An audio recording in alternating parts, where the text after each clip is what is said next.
All right, here's the pad for the big greenhouse being poured. This is the one that'll have the radiant heat in the floor, as you can see there. First time doing this type project with the radiant. Been wanting to do it for a long time, just never had the right project, and hopefully this will be it. So hot water will be pumped through that white pipe right there, which will warm the slab and hopefully warm the entire greenhouse. All we did was take that, this is a oxygen barrier PEX pipe, and just took some hog fencing, and you can see we just tied it to there to hold it down while they pour the concrete and keep it evenly separated out. We did 1 foot spacings, and that is 3,000 linear feet of oxygen barrier PEX.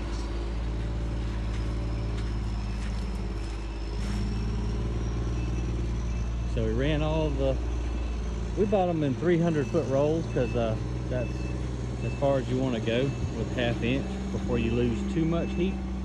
It's 300 feet, so you can see we'd go to run the 300 foot out and then go right back here to the main area where the pumps and mixing valves and any other thermostats, all of our main controls will come back here to the back of the greenhouse.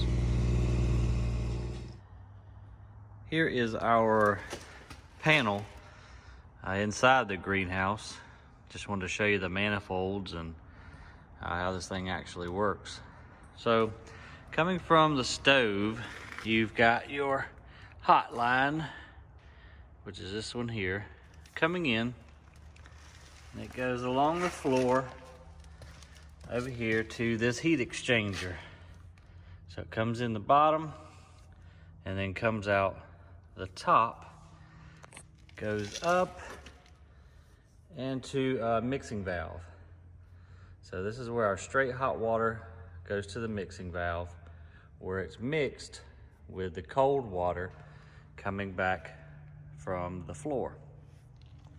And so here's where you just take the cap, turn it upside down, click it down on that little triangle, and you can turn it right or left to adjust the amount of cold going back so that you don't get too hot of water, because our tank can produce, well, we've got it set at 160, but we don't want 160. We want about 120, which is what we got there going in. So anyway, the hot goes there, mixed with the cold returning, and then it goes to 2 pumps, one for each zone that splits the greenhouse. So half of the greenhouse is zone 1, the other half, of course, is zone 2.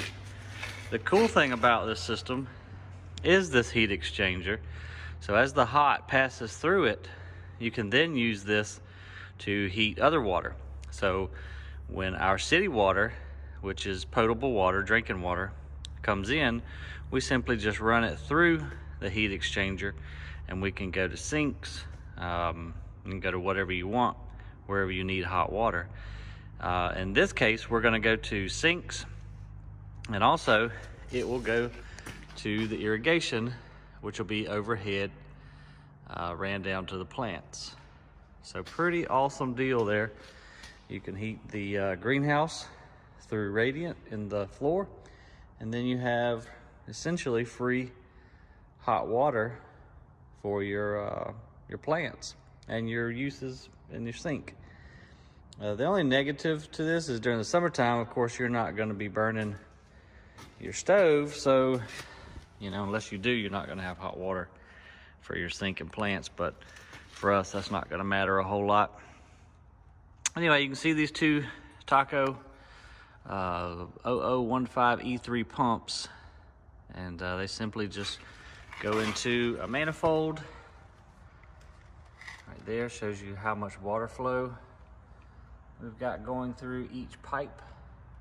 So this is one whole zone right here that you're looking at. The red obviously is supply, blue is return, and so you can adjust your flow for whatever purpose. You know, if one area might be getting too hot for whatever reason, you can simply come over here and cut that flow down and cool that zone. So pretty simple. It doesn't look it from this view, I know, but you know, the whole concept is pretty simple. Just heating water, pumping it through pipes back to the tank where it gets heated again, and then we just do that over and over and over. Each one of the pumps are turned on by a thermostat. So what we did was run a thermostat wire to this receptacle, and so that runs all the way around here to this all-weather thermostat. So I've got it set on 80, but that's what turns the circulating motors on and off. Okay, I'm gonna show you now how it goes from the actual stove over to the building.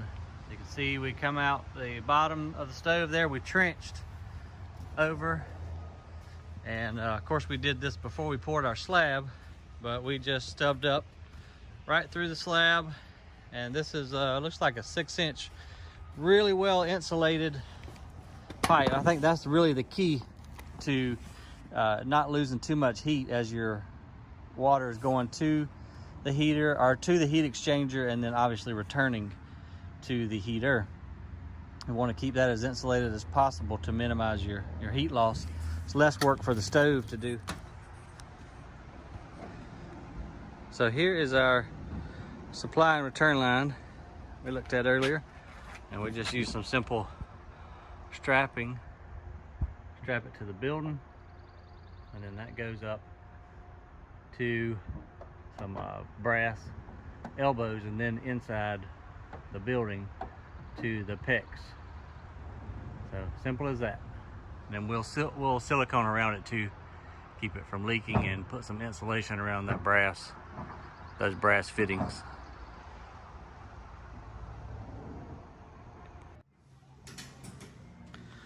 All right, so like we said on the outside, our stove is gonna, of course, heat the greenhouse. And then we said we're gonna go inside the store and help heat it as well. So here's our heat exchanger that is gonna be installed, which Art's cutting now in the air handler right there. And so that'll just slip kind of like right in there, Art, or how's it attached inside? What we did was, give me that thing on the ground right there. I'll show you. So these plenums were already here, so we split them open to take the size of the exchanger we have. We'll put these brackets in here and screw them down, and that'll allow the exchanger to be slid in and out in case it has to be removed. Oh, okay, so easy in, easy out. Yeah. I like that. Pretty simple. And so then hot water will just pump through the heat exchanger, and as the fan for the unit is running, it'll just pump it right out the ductwork and into the building, correct?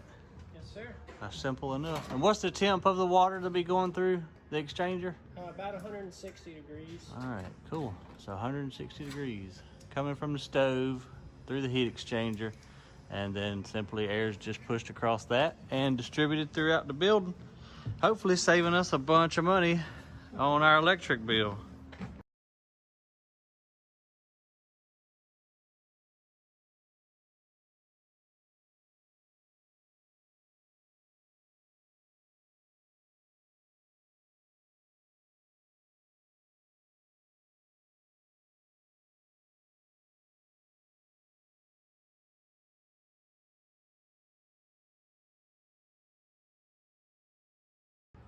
That's right. All right.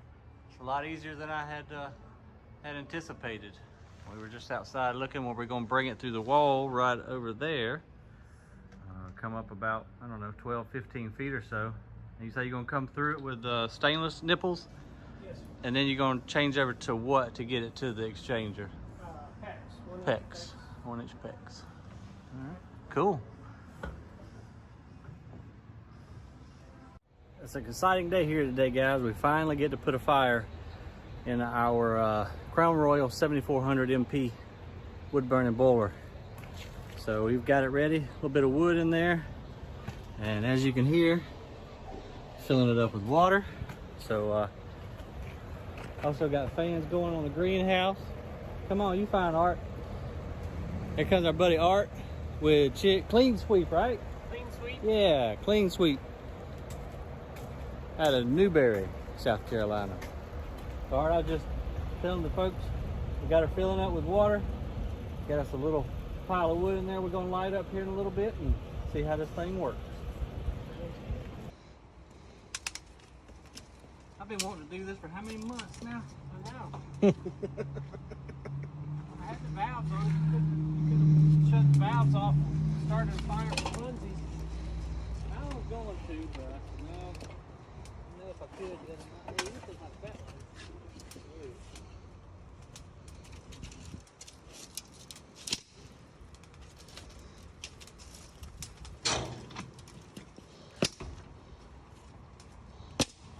And so the fan cuts on when?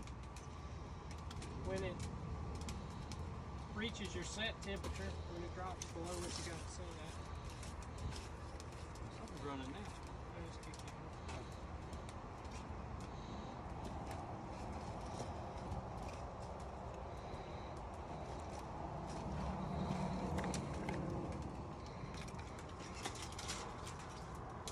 It'll take most of this big stuff too. This one's probably a little bit too long.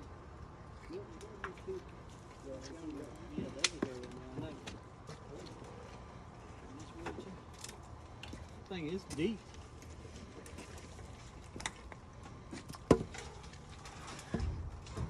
Mm-hmm.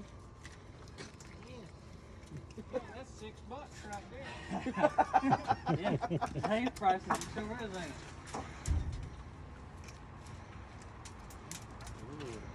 Get it now.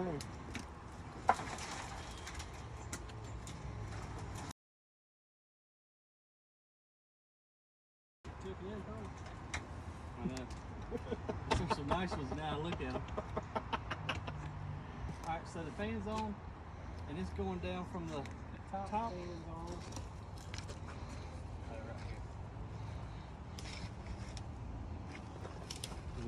So which one is this one? This you said this is the bottom. The primary, yeah. Primary. The bottom Okay. one's adjustable. The top one's not.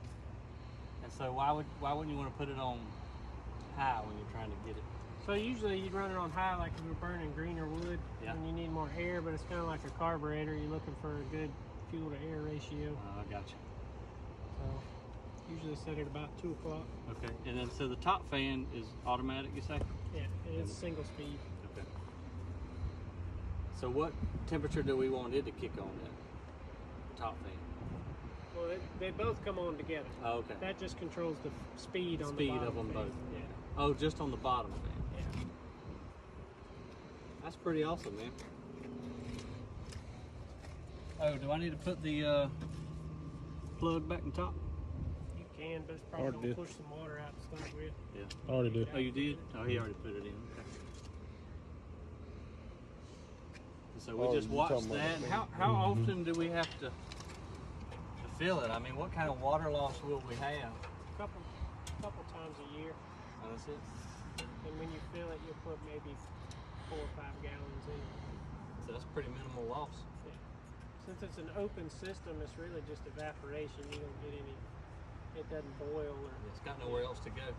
So you're just losing evaporation, so it would just be coming out of the... Now, if you took the same stove and you put it where the pumps turn off, so the stove sits here and idles, it'll push a lot of water out. But with the pumps running all the time, you don't use it a lot. Cool. Do you have any idea how long it'll take to get that up to temp? Have you ever started one from dead cold like this? If you got good warm, good dry wood, it'll probably be up to temp in an hour. Really? That's a lot of water. Might take a little longer, but got good dry wood.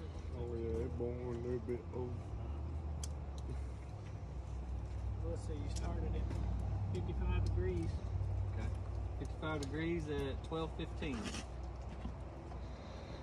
So we'll see how long it takes to get. Now, the smoke that comes out of the stack, we can control that as well. You know, I mean, if you were to turn the fan, like say you wanted just to run it super hot, you know, if you're in a more residential area or something like that, you wanted minimal smoke. Is there a way to achieve that, or is it just kind of depends on what you're burning? Once it gets up to temp and you're burning dry wood, you won't have any smoke. So our fan has cut off because we got up to 160, so it'll get down to 150 and it'll kick back on. And it's been working very efficient so far. Only had to fill it, well, we did fill it twice yesterday, but that's only because we were burning some of these chunks right here. And they burn up pretty quick because they're dry. So we need to get us a bed of coals. So I went and cut some green wood, and we put that in there to try to help build up a bed of coals, and then it'll should stay. I think we only got to feed it once a day. Let's see if this door is unlocked. Hey, good deal. So look at the size of this store. And this is a lot of airspace to heat. Big tall roof. We did install us a fan up there to help push the heat down. One of the very low energy, slow turning fans. There's our 2 runs of ductwork coming from the 2 air handlers. But I mean, it's probably 75 in here now. I had to turn it off because I didn't want it to get too hot. Let's go upstairs and see the finished product of Mr. Art's install of the heat exchangers. Kind of show you where we came through the building too. You saw outside. This is where we just punched through. You see the brass nipples there. Then it went right back to 1-inch pecs. And we just kind of laid it right on the floor. But see, look at the size of this building. I'm really impressed that it's throwing out this much heat. And it's hot up here. So there's your heat exchanger. And he had installed that up there in case we get any air in the system, which we purged it and got all the air out, so it's just nothing but water. There's your heat exchanger. It's got it all sealed up, so whenever that fan cuts on in there, it just blows the air right across that radiator like heat exchanger, and hot air comes out the ductwork. So pretty dang simple. Awesome little project though. It's gonna save us a lot of money, I can tell already. So really happy with the way this turned out. So anyway, used a Crown Royal stove, Art with Clean Sweep here in Newberry, South Carolina. Did all the rigging and plumbing, and there you have it. That's how you use wood to heat your building and save money on electricity.